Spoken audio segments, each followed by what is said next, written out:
Hi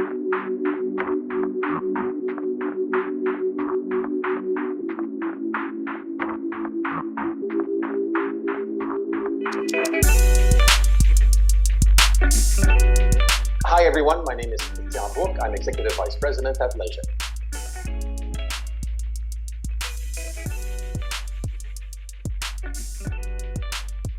One of the things about this pandemic that is, I would say, positive is our adoption of digital during the pandemic. I would say we probably jumped ahead 5 years in terms of digital adoption in a matter of 6 months. So as consumers, we want to do more and more ourselves. And I think brands will need to adapt to this new way of doing things, is that whether you're a small local coffee shop to a big brand, you will need to be data-driven. You will need to better understand how to reach your customers and potential customers, how to retain them over time. And basically, I think sort of your one channel or omni-channel strategy needs to be now. That digital transformation or revolution that consumers actually went through, you need to go through that same revolution as a brand yourself. Many of us are probably relieved at the outcome of the American election. However, we need to look back and look hard at the past 4 years and see how Donald Trump has not only changed America or Canada, but also changed the world. We see now that countries, when you look inside and how people sort of view social consensus within a country, this has changed forever, I believe, because of those 4 years of Donald Trump. We are growing or growingly seeing that there's an erosion of a form of social consensus that we used to back if you back up 10, 15, 20 years, most of us were roughly in the middle of the distribution of ideas in a society. We tended to focus and centralize around some form of social consensus that we agreed with. If we did disagree, it was at the margins of that consensus. Now what we're seeing is two solid blocks of citizens in our countries growing actually further apart day by day. And I think this is something, and that's the heritage of the Trump years, is that more and more we're seeing that we are divided. America is divided, but not only America. One that I would like to point out and that we measured throughout the pandemic is now over a third of Americans fundamentally believe in most conspiracy theories that are out there. But still, close to 20% of Canadians feel the same way. Close to 25% of people in France believe most conspiracy theories that are out there as well. So we are seeing it in that more and more people are deciding to basically be sort of off the grid. And to me, this is certainly cause for concern.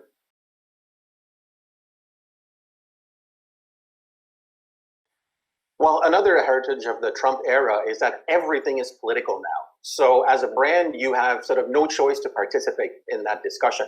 You can do it very overtly.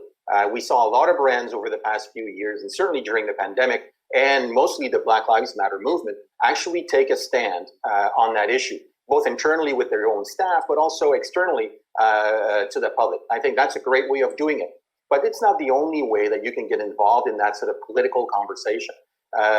The other way you can do it is to allow your clients to vote with their wallet, to actually take a stand by buying your product or your service. There needs to be something about what you're offering to the public that allows them to bring meaning to what they're buying. And I think that's important now more than ever. We were already seeing those trends before with buying local, being more responsible with what you buy, what you purchase, and how you use it and reuse it.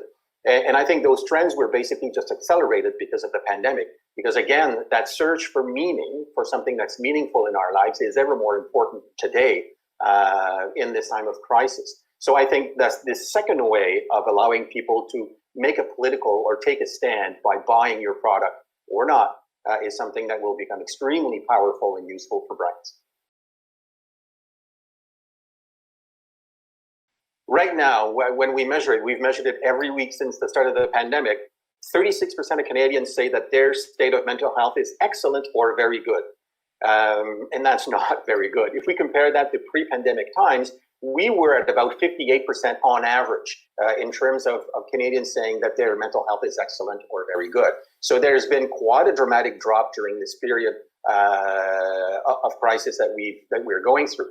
If you look at it, 51% of Canadians say they feel more anxiety now than prior to the pandemic. 23%, 1 in 4 Canadians say they have trouble sleeping due to the pandemic. So, in fact, and the numbers are almost the same in the United States. So basically, roughly speaking, we have been hurt by this crisis. And I think this will leave a trail over time. And brands need to recognize that customers walking out of this pandemic will be less patient, less confident, and will need to be pampered more than ever. And this goes again to your positioning, your messaging, your packaging. Everything about your brand needs to recognize that as a society, we've suffered during this crisis. And it's basically, there's something about this pandemic that has attacked our soul, and brands need to recognize that. A lot rides on the whole vaccine issue.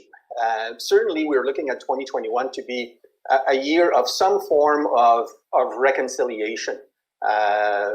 It's true because of the outcome of the American election, for one, but it's true also that once we're able to get out again, people will want to rekindle sort of this feeling of being together.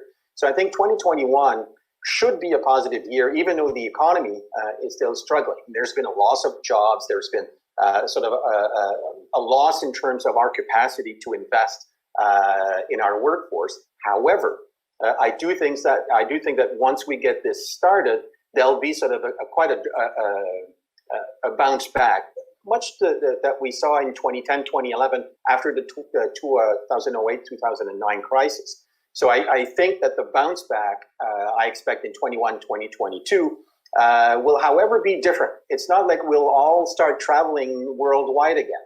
What we'll want to rediscover, because this crisis has brought us back to our core, because we're stuck inside all the time, is basically we'll want to care for each other.